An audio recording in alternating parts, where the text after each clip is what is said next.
지금 이 자리에 계신 분들은 정말 운이 좋으신 겁니다. 프랜차이즈 설명회장에서 본부장이 그렇게 말했을 때 저는 가슴이 뛰었습니다.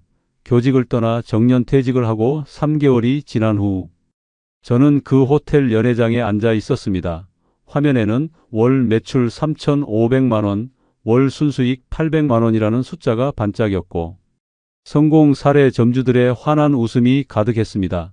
선생님, 이 입지는 정말 놓치면 안 됩니다. 역 1번 출구 앞이에요. 하루 유동인구 8,000명입니다. 그 말에 저는 다음 날 바로 현장을 찾아갔습니다. 일주일간 아침 저녁으로 서서 세어본 사람들 정말 엄청났습니다. 출근길, 퇴근길, 주말까지 이 정도면 절대 안 망하지 그렇게 확신했습니다. 그리고 3개월 후 역 뒤편에서 재개발 공사가 시작되었습니다.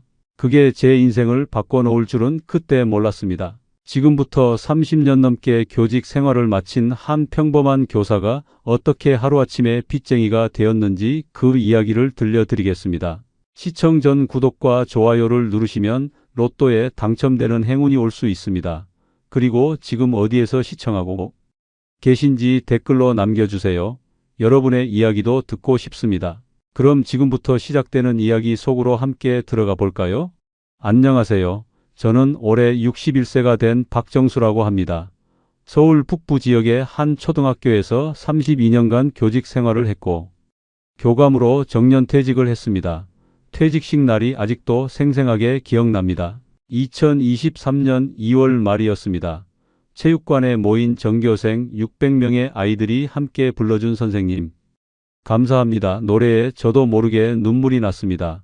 제자들이 하나둘씩 다가와 꽃다발을 건네주고 교감 선생님, 사랑해요 라고 말할 때마다 가슴이 벅차올랐습니다. 동료 교사들은 정수야 이제 좀 쉬어 평생 고생 많았어 라고 말하며 눈시울을 붉혔습니다. 그날 저녁 집으로 돌아오는 길에 아내 미선이가 제 손을 꼭 잡으며 말했습니다. 여보 정말 수고했어요. 이제는 우리 편하게 살아요. 그 말에 마음 한구석이 뭉클해졌습니다. 교감으로 마지막 3년을 근무하면서 연봉이 세전 약 8천만 원 정도였습니다. 기본급의 교직수당, 직책수당, 보직수당까지 합치니 매달 통장에 세후 약 500만 원 정도가 들어왔습니다. 32년간 한 번도 월급이 밀린 적 없는 안정적인 직장이었습니다. 퇴직금으로 2억 5천만 원을 받았고 25년간 조금씩 모아둔 적금 5천만 원까지 합쳐서 통장에는 3억 원이라는 목돈이 찍혔습니다. 평생 월급쟁이로 살면서 한 번에 이렇게 큰 돈을 본 적이 없었습니다. 32년간 매달 들어오던 월급이 이제는 없다는 사실이 실감나지 않았습니다. 아내와 상의해서 우선 몇 달은 그동안 못했던 것들을 하기로 했습니다. 3월 초에는 제주도로 4박 5일 여행을 다녀왔습니다. 성산 일출봉도 가고 올레길도 걸으며 정말 오랜만에 여유를 느꼈습니다. 아내는 이런 게 진짜 행복이네요 라고 말하며 환하게 웃었습니다. 30년 넘게 학교 일에 매달려 아내와 제대로 된 여행 한 번 못 가본 게 미안했는데 그날만큼은 정말 마음이 편했습니다. 4월에는 딸 서연이와 함께 뮤지컬도 보러 갔습니다. 서연이는 30살이 되었는데 회사 다니느라 바빠서 자주 못 봤습니다. 아빠 퇴직하셨으니까 이제 자주 만나요 라며 좋아하는 딸의 모습에 저도 기분이 좋았습니다. 그렇게 3개월을 편하게 쉬었습니다. 아침에 일어나서 동네 뒷산을 산책하고 점심 먹고 낮잠도 자고 저녁에는 아내와 함께 드라마를 보는 일상이었습니다. 처음 한 달은 정말 좋았습니다. 아, 이게 은퇴구나 싶었습니다. 하지만 5월 중순쯤 되니까 조금씩 무료함이 느껴지기 시작했습니다. 30년 넘게 아침 7시 30분이면 학교에 출근해서 밤 9시까지 일하던 습관 때문인지 매일 집에만 있으니 손이 근질거렸습니다. 그러던 어느 날 인터넷을 검색하다가 우연히 프랜차이즈 창업 설명회 광고를 보게 되었습니다. 시니어 창업 성공 사례 월 순수익 800만 원 가능 무료 설명회 참석하세요 라는 문구가 눈에 들어왔습니다. 처음에는 나랑은 상관없는 일이지 하고 넘어가려다가 문득 궁금해졌습니다. 요즘 은퇴한 사람들은 어떻게 사는지 구경이라도 해볼까 하는 마음이었습니다. 그냥 가볍게 설명회나 한번 들어보자는 생각으로 신청 버튼을 눌렀습니다. 6월 5일 토요일 오후 2시 서울 시내 한 호텔에서 열린다고 했습니다. 아내에게는 그냥 궁금해서 한번 가볼까 해 구경만 하고 올게라고 말했습니다. 아내는 쓸데없는데 시간 낭비하지 말고 그냥 집에서 쉬어요라고 말했지만 저는 이미 마음이 끌렸습니다. 6월 5일 토요일 아침 일찍 일어나서 깔끔하게 옷을 차려입고 집을 나섰습니다. 호텔까지는 지하철로 40분 정도 걸렸습니다. 호텔 2층 연회장에 도착하니 이미 100명 가까운 사람들이 앉아 있었습니다. 대부분 50대 후반에서 60대 초반으로 보이는 분들이었습니다. 다들 저처럼 은퇴를 앞두고 있거나 막 은퇴한 사람들인 것 같았습니다. 자리에 앉으니 프랜차이즈 본사 직원이 다가와 명함을 건네며 인사했습니다. 안녕하세요, 고객님. 오늘 설명회에 참석해 주셔서 감사합니다. 혹시 어떤 업종에 관심 있으세요? 저는 그냥 구경차 왔습니다 라고 대답했지만 그 직원은 환하게 웃으며 오늘 들으시면 분명 도움되실 겁니다 라고 말했습니다. 오후 2시 정각에 설명회가 시작되었습니다. 조명이 어두워지고 무대 위 대형 스크린에 화려한 영상이 나오기 시작했습니다. 프랜차이즈 본부장이라는 40대 중반의 남자가 등장했습니다. 정장을 말끔하게 차려입고 헤어스타일도 깔끔했습니다. 안녕하십니까, 여러분. 오늘 이 자리에 참석하신 분들께 진심으로 축하드립니다. 여러분은 지금 인생의 새로운 기회 앞에 서 계십니다. 본부장의 목소리는 자신감이 넘쳤습니다. 스크린에는 성공한 점주들의 사진이 나왔습니다. 환하게 웃는 얼굴들, 깨끗한 매장 줄 서서 기다리는 손님들. 우리 프랜차이즈는 지난 5년간 전국 320개 매장을 오픈했고 평균 투자 회수 기간은 2년입니다. 특히 역세권 입지의 경우 1년 6개월 만에 투자금을 회수한 사례도 있습니다. 그 말을 들으니 가슴이 두근거렸습니다. 본부장은 계속해서 설명했습니다. 특히 국수는 한국 사람이라면 누구나 좋아하는 메뉴입니다. 계절에 상관없이 사시사철 수요가 있고 원가율도 낮아서 마진이 정말 좋습니다. 우리 본사 시스템을 따라 하시면 요리 경험이 전혀 없으신 분도 3일 교육만으로 바로 운영 가능합니다. 스크린에는 월 매출과 순수익 그래프가 나왔습니다. 평균 월 매출 3,500만 원, 원가율 28%, 인건비 20%, 월세 및 관리비 15%를 제하면 월 순수익이 800만 원에서 900만 원 정도 나온다는 계산이었습니다. 여러분 생각해 보세요. 은퇴 후 매달 800만 원씩 벌 수 있다면 노후 걱정이 없지 않겠습니까? 그 말에 연회장에 있던 사람들이 웅성거리기 시작했습니다. 저도 속으로 계산을 해봤습니다. 교감으로 일할 때 세후 월급이 500만 원 정도였는데 국수집 하나로 800만 원을 벌 수 있다니 연금 320만 원까지 합치면 월 1120만 원입니다. 현역 시절보다 더 많은 수입이었습니다. 이 정도면 정말 괜찮은데 그런 생각이 들었습니다. 본부장은 성공 사례를 하나씩 소개하기 시작했습니다. 이분은 62세에 퇴직하시고 우리 프랜차이즈를 시작하셨는데 현재 2년째 운영 중이시고 월 평균 850만 원의 순수익을 내고 계십니다. 스크린에는 환하게 웃는 60대 남성의 사진이 나왔습니다. 매장 앞에서 찍은 사진인데 깔끔한 인테리어와 손님들로 가득 찬 실내가 보였습니다. 처음에는 걱정도 많았지만 본사 시스템을 믿고 따라 했더니 지금은 정말 만족스럽습니다. 아내랑 둘이서 운영하는데 오전 10시부터 오후 9시까지 하고 주일에는 쉽니다. 교직 생활할 때보다 훨씬 수입도 좋고 시간도 자유롭습니다. 라는 인터뷰 영상이 나왔습니다. 그걸 보니 저도 할 수 있을 것 같다는 생각이 들었습니다. 저 역시 교감으로 32년 일했으니 충분히 가능하겠다는 확신이 들었습니다. 설명회가 끝나고 개별 상담 시간이 되었습니다. 본사 직원들이 각 테이블로 찾아와 상담을 시작했습니다. 저에게도 한 직원이 다가왔습니다. 고객님, 오늘 설명 들어보시니까 어떠세요?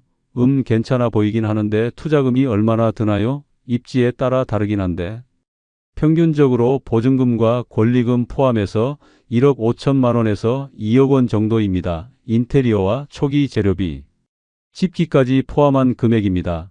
생각보다 큰 돈이었습니다. 하지만 제 통장에는 퇴직금과 적금 합쳐 3억 원이 있었으니 충분히 가능한 금액이었습니다. 혹시 지금 괜찮으신 매물이 있나요? 제가 물었습니다. 직원은 환하게 웃으며 태블릿을 꺼내 보여주었습니다. 마침 정말 좋은 자리가 나왔습니다. 북부 지역 지하철역 1번 출구 바로 앞입니다. 유동 인구가 하루 평균 8,000명 정도 되는 최고의 입지입니다. 화면에는 역 앞 상가 건물 사진이 나왔습니다. 1층 길모퉁이 자리였습니다. 이 자리는 원래 커피 전문점이었는데 사장님이 다른 사업을 하시려고 급하게 내놓으신 겁니다. 권리금 7천만 원인데 정말 저렴한 가격입니다. 이 입지에서 이 가격은 다시 나오기 힘듭니다. 그 말에 제 마음이 조급해지기 시작했습니다. 한번 현장을 보고 싶은데요. 제가 말했습니다. 그럼 내일 오전에 함께 가실까요? 시간 되세요? 네, 괜찮습니다. 그렇게 다음 날 일요일 오전 10시에 그 직원과 함께 현장을 방문하기로 약속했습니다. 집으로 돌아오는 지하철 안에서 계속 생각했습니다. 월 800만 원이라는 숫자가 머릿속에서 떠나지 않았습니다. 국민연금과 사학연금 합쳐서 320만 원. 거기에 국수집에서 800만 원 벌면 월 1120만 원입니다. 교감으로 일할 때 세후로 받던 500만 원보다 2배 이상 많은 돈이었습니다. 이 정도면 서연이 결혼 자금도 충분히 마련해 줄 수 있겠는데? 그런 생각이 들었습니다. 집에 도착해서 아내에게 설명의 이야기를 했습니다. 여보, 오늘 설명회 다녀왔는데 생각보다 괜찮더라고. 국수 프랜차이즈인데 월 순수익이 800만 원 정도 나온대. 아내는 걱정스러운 표정으로 대답했습니다. 여보, 우리 나이에 무슨 장사를 해요? 편하게 연금 받으면서 사는 게 좋지 않아요? 아니야. 그냥 한번 알아만 보는 거야. 내일 현장 보러 가기로 했어. 아내는 한숨을 쉬었지만 더 이상 말리지는 않았습니다. 그날 밤 잠이 오지 않았습니다. 천장을 보며 계속 계산을 했습니다. 투자금 2억 원, 월 순수익 800만 원이면 25개월이면 투자금 회수. 그러니까 2년 정도면 본전을 뽑고 그 다음부터는 순수익입니다. 65세까지 5년 정도 운영하면 순수익만 4억 원 가까이 벌 수 있다는 계산이 나왔습니다. 이 정도면 노후 걱정 없겠는데? 그런 생각이 들자 가슴이 두근거렸습니다. 32년간 아이들만 가르치다가 정년퇴직한 제가 이제는 사업가가 될 수도 있다는 생각에 설레었습니다. 물론 불안한 마음도 있었습니다. 장사를 한 번도 해본 적 없는데 과연 잘할 수 있을까? 하지만 프랜차이즈라면 본사에서 모든 것을 다 가르쳐 준다고 했으니까 큰 문제는 없을 것 같았습니다. 그렇게 기대 반 걱정 반으로 밤을 지새웠습니다. 다음 날 일요일 오전 10시 약속 장소에서 본사 직원을 만났습니다. 30대 초반으로 보이는 젊은 남자였는데 차를 몰고 현장으로 안내했습니다. 20분쯤 지나 도착한 곳은 제가 사는 동네에서 그리 멀지 않은 지하철역 앞이었습니다. 역 1번 출구에서 불과 30m 떨어진 상가 건물 1층 코너 자리였습니다. 보시다시피 정말 최고의 입지입니다. 역에서 나오면 바로 보이는 자리거든요.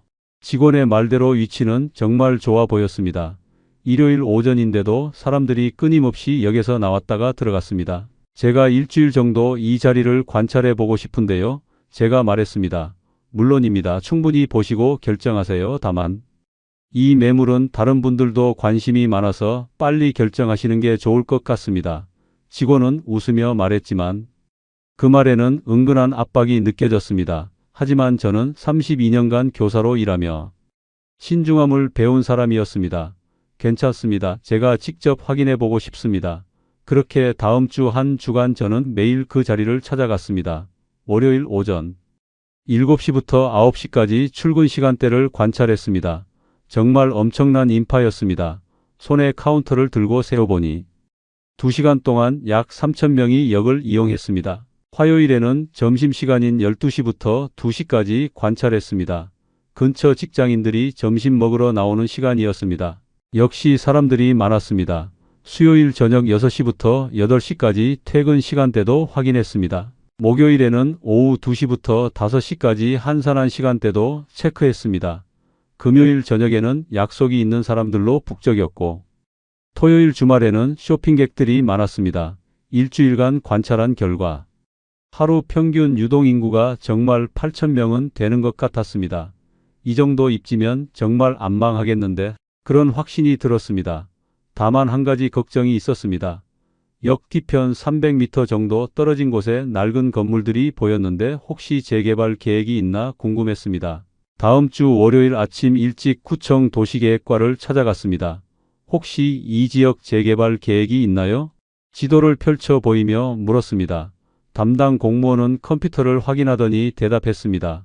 아, 여기요. 재개발 구역으로 지정은 되어 있는데 아직 착공 시기는 미정입니다. 조합 설립도 안 된 상태라 빨라도 3년에서 5년은 걸릴 겁니다. 그럼 당분간은 공사 같은 건 없겠네요. 네, 최소 2년에서 3년은 아무 문제 없으실 겁니다. 그 말을 듣고 안심이 되었습니다. 2년이면 투자금을 회수하고도 남는 시간이었습니다. 그날 오후 바로 본사 직원에게 연락했습니다. 계약 진행하고 싶습니다. 직원은 기뻐하며 다음 날 본사로 오라고 했습니다. 화요일 오전 본사를 방문했습니다. 깔끔한 사무실의 직원들이 바쁘게 움직이고 있었습니다. 본부장이 직접 나와서 악수를 청했습니다. 교감 선생님, 환영합니다. 정말 좋은 선택하셨습니다.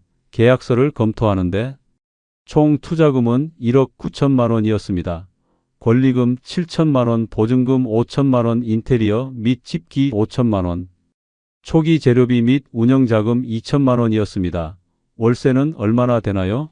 450만 원입니다. 관리비 포함입니다. 생각보다 비쌌지만 입지를 생각하면 이해가 되었습니다. 인건비는 어떻게 되나요? 아르바이트생 2명 고용하시면 월 400만 원 정도 나갑니다. 선생님이랑 사모님이 주방과 홀을 나눠서 하시고 바쁜 시간대만 아르바이트생 쓰시면 됩니다. 계산을 해봤습니다. 월 매출 3,500만 원 기준으로 원가 980만 원, 인건비 400만 원, 월세 450만 원, 기타 경비 200만 원을 빼면 순수익이 1,470만 원이었는데 본사에서 말한 800만 원과는 차이가 있었습니다. 본부장님 계산이 좀 안 맞는 것 같은데요? 제가 물었습니다.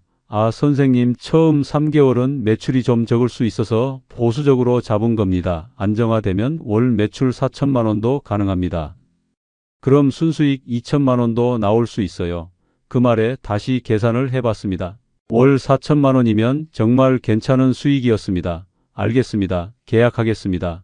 계약서에 서명하고 계약금 1천만 원을 입금했습니다. 나머지 1억 8천만 원은 2주 후 잔금으로 치르기로 했습니다. 집으로 돌아와 아내에게 말했습니다. 여보, 계약했어. 2주 후면 우리 가게가 오픈해. 아내는 놀란 표정으로 물었습니다. 여보, 정말 괜찮을까요? 우리 장사 한 번도 안 해봤잖아요. 괜찮아. 본사에서 다 교육해 준대. 3일 교육받으면 바로 시작할 수 있어. 아내는 여전히 불안한 표정이었지만 제 결정을 따르기로 했습니다. 2주 후 잔금 1억 8천만 원을 송금하고 가게 열쇠를 받았습니다. 통장에 남은 돈은 1억 1천만 원이었습니다. 본사에서 3일간 교육을 받았습니다. 국수 삶는 법, 육수 만드는 법, 토핑 준비하는 법, 주문 받는 법, 포스기 사용법까지 빠르게 배웠습니다. 생각보다 어렵지 않았습니다. 인테리어 공사가 2주간 진행되었고 깔끔한 현대식 인테리어가 완성되었습니다. 드디어 2023년 9월 15일 오픈하기로 했습니다. 콩국수 여름 시즌에 맞춰 들어가려 했는데 조금 늦어서 아쉬웠지만 그래도 열심히 하기로 마음먹었습니다. 오픈 전날 밤 설레고 긴장되어 잠을 이룰 수 없었습니다. 아내도 마찬가지였습니다. 여보, 내일 손님이 많이 올까요? 당연하지, 역 바로 앞인데. 걱정 마. 다음 날 아침 6시에 일어나 가게로 향했습니다. 오전 9시 30분 모든 준비를 마치고 10시 정각에 문을 열었습니다.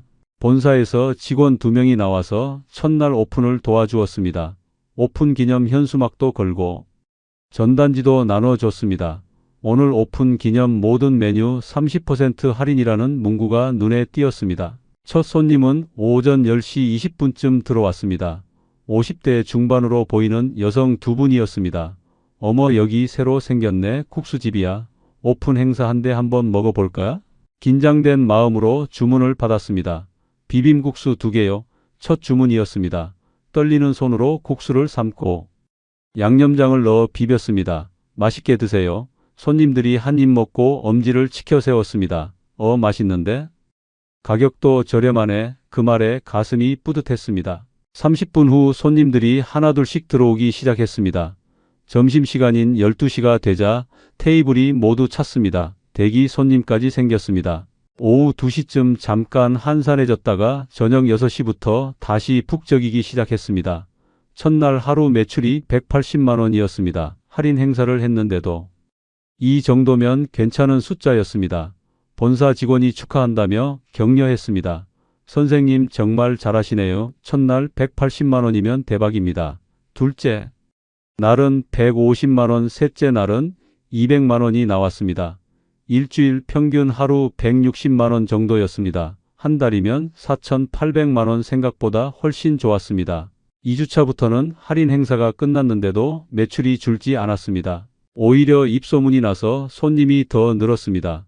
여기 국수 진짜 맛있어요. 가격도 착하고 양도 푸짐해요. 손님들이 남긴 리뷰가 인터넷에 올라오기 시작했습니다. 한 달이 지나고 9월 한 달 매출을 정산해 봤습니다. 총 매출 4,200만 원이었습니다. 원가 1,180만 원, 인건비, 아르바이트생 급여 300만 원, 월세 450만 원, 재료비 및 기타 경비 200만 원을 빼니 순수익이 2,070만 원이었습니다. 본사에서 예상했던 800만 원보다 훨씬 많았습니다. 여보 봐. 첫 달에 2천만 원 벌었어. 아내에게 통장을 보여주며 기뻐했습니다. 아내도 환하게 웃었습니다. 여보 정말 대단해요. 제가 걱정했는데. 당신이 옳았어요. 그 말에 어깨가 으쓱해졌습니다. 10월 매출은 더 좋았습니다. 총 4,600만 원이 나왔고 순수익은 2,300만 원이었습니다. 이 속도면 1년 안에 투자금 회수하겠는데 계산을 해보니 정말 가능해 보였습니다. 11월 한 달도 매출이 좋았습니다. 가을이 되니 따뜻한 국물 국수를 찾는 손님이 더 많아졌습니다. 총 매출 4,800만 원에 순수익 2,400만 원이었습니다. 3개월간 총 순수익이 6,770만 원이었습니다. 아내와 저는 매일 아침 9시에 가게에 나와 밤 10시에 문을 닫았습니다. 일요일만 쉬었습니다. 힘들었지만 통장에 돈이 쌓이는 걸 보니 기분이 좋았습니다. 딸 서연이도 가게에 놀러와서 국수를 먹었습니다. 아빠 진짜 맛있어요. 대박 나실 것 같아요. 딸의 칭찬에 뿌듯했습니다. 손님 중에는 제 제자의 부모님도 있었습니다. 교감 선생님, 여기서 국수집 하세요. 대단하세요. 처음에는 부끄러웠지만 이제는 당당했습니다. 성공한 사업가가 된 기분이었습니다. 그렇게 순조롭게 3개월이 흘러갔습니다. 매일 아침 일어나는 게 즐거웠습니다. 퇴직 후 가장 행복한 시간이었습니다. 11월 마지막 주 어느 날 아침 가게로 출근하는데 역 뒤편에서 굉음이 들렸습니다. 고개를 돌려보니 포클레인이 낡은 건물을 부수고 있었습니다. 저기 공사 시작했네. 가볍게 생각하고 넘어갔습니다. 구청에서 2년에서 3년은 걸린다고 했으니까 큰 문제는 없을 거라 생각했습니다. 하지만 일주일 후 상황이 달라지기 시작했습니다. 역 뒤편 재개발 구역에 높은 공사 펜스가 쳐지고 본격적인 철거 작업이 시작되었습니다. 문제는 그 과정에서 기존 도로가 막히면서 임시 우회도로가 만들어진 것입니다. 12월 첫째 주 월요일 아침 출근하는데 뭔가 이상했습니다. 평소보다 역 앞 사람이 적었습니다. 오늘 날씨가 추워서 그런가 하고 넘어갔습니다. 하지만 점심시간에도 손님이 평소의 절반밖에 안 왔습니다. 무슨 일이지? 불안한 마음에 밖으로 나가봤습니다. 역 뒤편 출구 쪽으로 가보니 임시 우회도로가 생긴 게 보였습니다. 재개발 공사 때문에 기존 2번, 3번 출구 쪽 도로가 막히면서 사람들이 우회도로로 빠져나가고 있었습니다. 문제는 우회도로가 우리 가게 반대편으로 나 있다는 것이었습니다. 유동 동선이 완전히 바뀐 겁니다. 그날 하루 매출이 100만 원이었습니다. 평소 160만 원에서 60만 원이 줄어든 것입니다. 혹시 오늘만 그런가 싶었지만 화요일도 110만 원, 수요일도 90만 원이었습니다. 일주일 평균 하루 100만 원 정도로 떨어졌습니다. 한 달이면 3천만 원 밖에 안 됩니다. 원가 840만 원, 인건비 400만 원, 월세 450만 원, 기타 경비 200만 원을 빼면 순수익이 1110만 원입니다. 4,800만 원 매출대와 비교하면 절반 가까이 줄어든 것입니다. 12월 한 달 내내 매출이 회복되지 않았습니다. 총 매출 3,100만 원에 순수익 1,000만 원이었습니다. 아내와 심각하게 이야기를 나눴습니다. 여보, 이러다간 망하겠어요. 재개발 공사가 언제 끝날지도 모르는데. 아내의 목소리에는 불안이 가득했습니다. 괜찮아, 공사가 끝나면 다시 좋아질 거야. 하지만 제 목소리에도 확신이 없었습니다. 본사에 전화를 걸어 상황을 설명했습니다. 본부장님, 재개발 공사 때문에 유동 동선이 바뀌어서 매출이 절반으로 떨어졌습니다. 어떻게 해야 하나요? 본부장은 잠시 침묵하더니 대답했습니다. 선생님, 일시적인 현상일 겁니다. 공사가 끝나면 분명 회복됩니다. 조금만 버텨보세요. 버티라고요? 월세만 450만 원인데요. 지금 운영자금은 얼마나 있으세요? 1억 1천만 원 있습니다. 그 정도면 1년은 버틸 수 있습니다. 걱정 마세요. 2024년 1월도 상황은 나아지지 않았습니다. 오히려 더 악화되었습니다. 공사 규모가 커지면서 먼지와 소음이 심해졌습니다. 손님들이 이 동네 공사 때문에 너무 시끄럽다며 불편해했습니다. 매출은 2,800만 원으로 더 떨어졌고 순수익은 600만 원이었습니다. 2월에는 2,500만 원, 3월에는 2,300만 원으로 계속 떨어졌습니다. 6개월간 순수익을 다 합쳐도 4,100만 원밖에 안 되었습니다. 통장에 있던 1억 1천만 원이 7천만 원으로 줄었습니다. 아내는 매일 한숨만 쉬었고 저도 점점 지쳐갔습니다. 이러다간 정말 망하는 거 아닌가, 그런 두려움이 밀려왔습니다. 2024년 4월 어느 날 구청에 전화를 걸었습니다. 재개발 공사가 언제쯤 끝나나요? 담당자의 대답은 충격적이었습니다. 거기요, 전체 공사 완료까지는 최소 3년은 걸릴 것 같습니다. 지금 철거 단계라 1년 정도 더 걸리고 그 다음 착공하면 2년은 더 걸릴 겁니다. 3년이요? 내 재개발 사업이 생각보다 규모가 커졌습니다. 전화를 끊고 한참을 멍하니 앉아 있었습니다. 3년을 이 상태로 버틸 수는 없었습니다. 5월 매출은 2,100만 원으로 더 떨어졌습니다. 손님이 하루 평균 30명도 안 왔습니다. 점심시간에도 테이블 절반이 비어 있었습니다. 원가와 인건비, 월세를 빼니 200만 원 적자였습니다. 처음으로 순수익이 마이너스가 된 것입니다. 아내와 긴급 회의를 했습니다. 여보, 이제 어떻게 해요? 이달에 200만 원 적자예요. 아내가 울먹이며 말했습니다. 아르바이트생을 해고해야겠어. 우리 둘이서 해보자. 그렇게 아르바이트생 2명을 내보냈습니다. 한 달에 400만 원을 아낄 수 있었습니다. 6월부터는 아내와 둘이서 가게를 운영했습니다. 아침 9시부터 밤 10시까지 쉬지 않고 일했습니다. 하루 13시간씩 일했지만 매출은 2천만 원밖에 안 나왔습니다. 인건비가 줄어서 적자는 면했지만 순수익은 400만 원에 불과했습니다. 몸은 점점 지쳐갔고 아내는 무릎이 아프다며 병원에 다녀왔습니다. 7월 매출은 1,800만 원으로 더 떨어졌습니다. 다시 적자로 돌아섰습니다. 월 200만 원씩 적자가 나기 시작했습니다. 통장 잔액은 5천만 원까지 줄어들었습니다. 8월 어느 날 저녁 문득 계산을 해봤습니다. 이 속도라면 1년 후면 통장이 바닥날 것 같았습니다. 그리고 빚을 져야 할 것 같았습니다. 잠을 이룰 수 없었습니다. 32년간 교사로 성실하게 살았는데 62살의 빚쟁이가 될 수도 있다는 생각에 가슴이 답답했습니다. 아내에게 조심스럽게 말했습니다. 여보, 가게 정리하는 게 어떨까? 아내는 고개를 들어 저를 바라봤습니다. 눈가에 눈물이 맺혀 있었습니다. 여보, 정말 그래야 할까요? 지금 정리하면 권리금은 못 받고 보증금만 겨우 받을 수 있을 것 같아요. 그래도 더 잃기 전에 정리하는 게 나을 것 같아. 9월 초 부동산에 매물을 내놨습니다.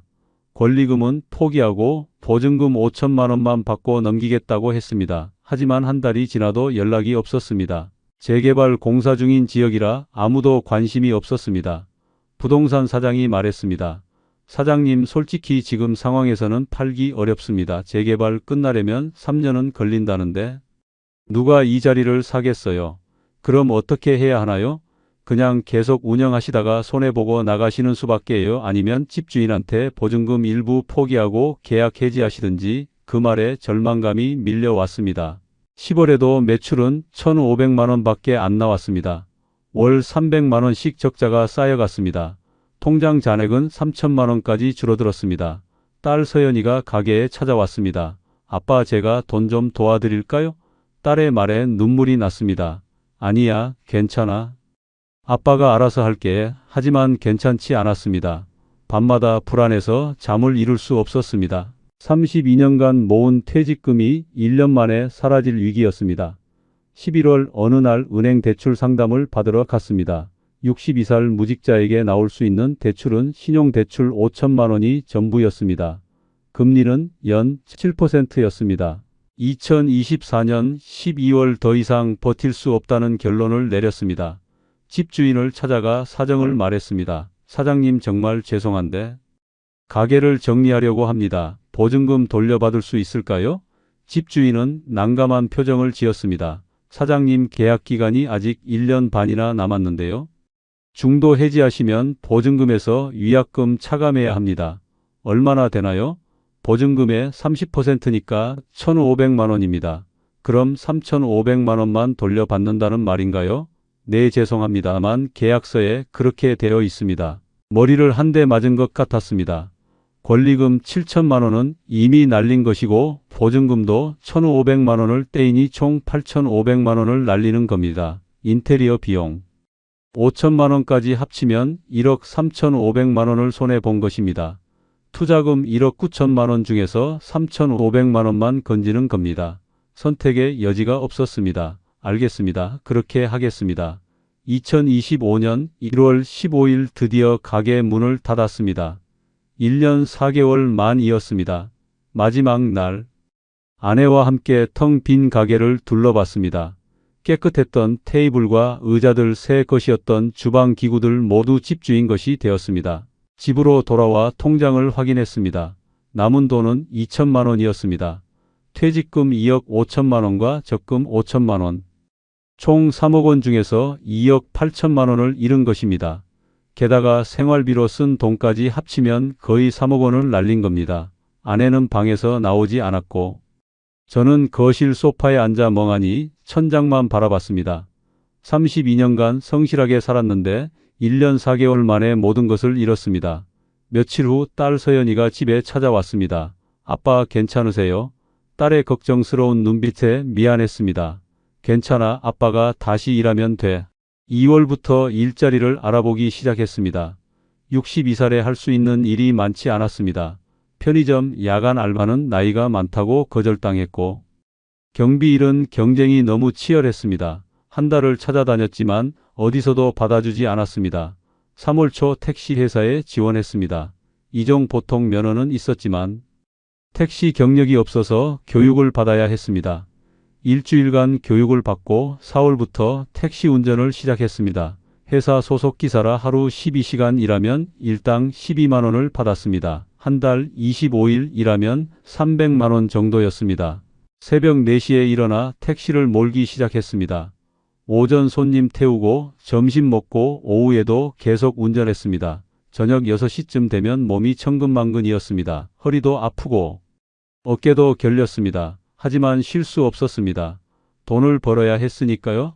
어느 날 밤 대리운전 앱을 깔았습니다. 택시 일 끝나고 밤 10시부터 새벽 2시까지 대리운전을 했습니다. 대리 한 건에 2만 원에서 4만 원 정도 받았습니다. 하루 3건 정도 하면 7만 원 정도 더 벌 수 있었습니다. 한 달이면 200만 원 추가 수입이었습니다. 5월 어느 날 밤 대리운전 콜을 받고 갔습니다. 손님이 차에 타더니 말했습니다. 기사님 수고하십니다. 네, 감사합니다. 백미러로 손님을 보는데 낯익은 얼굴이었습니다. 잠시 후 손님이 물었습니다. 혹시 박정수 선생님 아니세요? 제 제자 아버지였습니다. 아, 네, 그렇습니다. 그 순간 너무 부끄러워서 고개를 들 수 없었습니다. 교감 선생님이셨는데 대리운전을 하세요. 네, 퇴직하고 이것저것 하다 보니 더 이상 말할 수 없었습니다. 목적지에 도착할 때까지 침묵이 흘렀습니다. 손님이 내리며 팁으로 5만 원을 더 줬습니다. 선생님 수고하세요. 그 말에 눈물이 날 것 같았습니다. 32년간 교단에 섰던 제가 62살의 제자 아버지 앞에서 대리기사가 되어 있었습니다. 2025년 7월 택시와 대리운전으로 한 달에 500만 원 정도 벌었습니다. 국민연금과 사학연금 320만 원까지 합치면 820만 원이었습니다. 교감으로 일할 때 세후 500만 원보다는 많았지만 하루 16시간씩 일해야 하는 돈이었습니다. 몸은 점점 망가져 갔습니다. 허리 디스크가 와서 병원에 갔더니 의사가 말했습니다. 이렇게 무리하시면 안 됩니다. 쉬셔야 해요. 하지만 쉴 수 없었습니다. 아내도 파트타임으로 마트 계산대 일을 시작했습니다. 한 달에 150만 원 정도 벌었습니다. 어느 날 저녁 아내와 조용히 대화를 나눴습니다. 여보, 미안해. 무슨 말씀이에요? 내가 잘못 판단해서 우리 노후 자금을 다 날렸어. 아내는 제 손을 잡았습니다. 여보, 이제 그만 자책해요. 이미 지나간 일이에요. 우리 앞으로만 보고 살아요. 그 말에 눈물이 났습니다. 9월 어느 날 대학 동기에게서 연락이 왔습니다. 정수야, 오랜만이다. 한번 만나자. 만나고 싶지 않았지만 차마 거절할 수 없었습니다. 동기를 만나 커피를 마시며 이야기를 나눴습니다. 너 요즘 뭐해? 아, 택시 운전 좀 하고 있어. 동기는 놀란 표정이었습니다. 정수야, 너 교감까지 했는데 택시 운전을 해. 응, 먹고 살아야지. 무슨 일 있었어? 사업 좀 하다가 망했어. 그 말에 동기는 한참을 말없이 저를 바라보더니 조심스럽게 물었습니다. 많이 힘들지? 뭐 괜찮아? 건강하니까? 거짓말이었습니다. 하나도 괜찮지 않았습니다. 하지만 동정받고 싶지 않았습니다. 헤어지며 동기가 말했습니다. 정수야, 힘들면 언제든 연락해. 내가 도와줄게. 고마워. 괜찮아. 집으로 돌아오는 길에 많은 생각이 들었습니다. 내가 왜 이렇게 됐을까? 10시 밤 혼자 노트를 펼쳐 들고 생각을 정리하기 시작했습니다. 무엇이 잘못되었는지 하나씩 적어 내려갔습니다. 첫째, 일주일 관찰만으로 입지를 판단한 것이 잘못이었습니다. 최소 3개월은 관찰했어야 했습니다. 둘째, 재개발 계획을 구청에만 물어보고 안심한 것이 실수였습니다. 조합 사무실을 직접 찾아가 공사 일정을 확인했어야 했습니다. 셋째, 프랜차이즈 본사 말만 믿고 계약한 것이 문제였습니다. 기존 점주들을 직접 만나 실제 매출을 확인했어야 했습니다. 넷째, 투자금 전액을 쏟아부은 것이 가장 큰 실수였습니다. 절반만 투자하고 나머지는 안전자금으로 남겨뒀어야 했습니다. 다섯째, 고정비가 너무 높은 업종을 선택한 것이 잘못이었습니다. 월세 450만 원은 매출이 줄었을 때 감당할 수 없는 금액이었습니다. 여섯째, 손님이 줄기 시작했을 때 빨리 정리하지 못한 것이 문제였습니다. 6개월 더 버티느라 2억 원을 더 잃었습니다. 이 모든 것이 제 욕심과 안일함 때문이었습니다. 역세권이라는 말에 현혹되었고 월 800만 원이라는 숫자에 눈이 멀었습니다. 32년 교사 생활의 신중함은 어디 갔는지 1년 4개월 만에 모든 것을 잃었습니다. 2025년 10월 지금 저는 63살입니다. 매일 새벽 4시에 일어나 택시를 몰고 밤에는 대리운전을 합니다. 힘들지만 살아야 합니다. 아내도 마트에서 일하며 함께 버티고 있습니다. 딸 서연이는 가끔 용돈을 보내주지만 받지 않습니다. 제 잘못으로 노후 자금을 날렸는데 딸한테까지 손 벌릴 수는 없습니다. 통장에는 2천만 원이 남아 있습니다. 3억 원이 2천만 원이 되었습니다. 1년 4개월 만에 일어난 일입니다. 만약 이 글을 읽고 계신 분 중에 퇴직 후 창업을 고민하시는 분이 계시다면 제 이야기를 꼭 기억해 주시길 바랍니다. 첫째, 절대로 퇴직금 전액을 투자하지 마십시오. 최대 3분의 1만 투자하고 나머지는 안전자금으로 남겨 두십시오. 둘째, 최소 3개월 이상 입지를 관찰하십시오. 일주일 관찰로는 절대 부족합니다. 계절별, 요일별, 시간대별로 세밀하게 체크해야 합니다. 셋째, 구청뿐만 아니라 조합, 사무실, 건설사, 시공사까지 찾아가 재개발 일정을 확인하십시오. 예상보다 빨리 시작될 수 있습니다. 넷째, 프랜차이즈 본사 말만 믿지 마십시오. 기존 점주 최소 10명 이상을 직접 만나 실제 매출과 순수익을 확인하십시오. 본사가 제시하는 숫자는 최상의 경우일 뿐입니다. 다섯째, 고정비가 낮은 업종을 선택하십시오. 월세 450만 원은 매출이 절반으로 줄면 감당할 수 없습니다. 여섯째, 손해를 보더라도 빨리 정리할 용기를 가지십시오. 버티다 보면 좋아질 거라는 막연한 기대는 더 큰 손실을 부릅니다. 일곱째, 가족과 충분히 상의하십시오. 배우자가 걱정한다면 그 걱정을 진지하게 받아들여야 합니다. 지금 저는 매일 아침 택시 안에서 해가 뜨는 것을 봅니다. 새벽 4시 어둠 속을 달리다가 5시쯤 되면 동쪽 하늘이 밝아옵니다. 그 순간이 제게는 위로가 됩니다. 아직 하루가 남아 있구나. 오늘도 살아갈 수 있구나 하는 생각이 듭니다. 3억 원을 잃었지만 건강은 남아 있습니다. 일할 수 있는 몸이 있습니다. 옆에서 함께 버텨주는 아내가 있습니다. 걱정해주는 딸이 있습니다. 이것만으로도 감사합니다. 여러분께 마지막으로 당부드리고 싶은 말이 있습니다. 퇴직 후 창업은 신중하고 또 신중해야 합니다. 황금 입지라는 말에 현혹되지 마십시오. 프랜차이즈 본사의 화려한 숫자에 속지 마십시오. 일주일 관찰로 모든 것을 판단하지 마십시오. 그리고 무엇보다 퇴직금 전액을 투자하는 일은 절대로 하지 마십시오. 저는 32년간 성실하게 살았지만 1년 4개월 만에 모든 것을 잃었습니다. 여러분은 제 실수를 반복하지 않으시길 간절히 바랍니다. 지금 이 순간에도 어디선가 프랜차이즈 설명회가 열리고 있을 겁니다. 화려한 숫자와 성공 사례가 여러분을 유혹할 겁니다. 하지만 제발 신중하십시오. 그것이 제가 3억 원을 잃고 배운 가장 값비싼 교훈입니다. 우리의 이 사연이 마음에 남았다면 좋아요를 눌러주세요. 그리고 소중한 사람들과 함께 이 이야기를 나눠주시길 바랍니다. 여러분의 한마디가 누군가에겐 큰 위로가 될 수 있습니다. 영상이 마음에 드셨다면 구독과 좋아요, 응원 부탁드립니다. 감사합니다.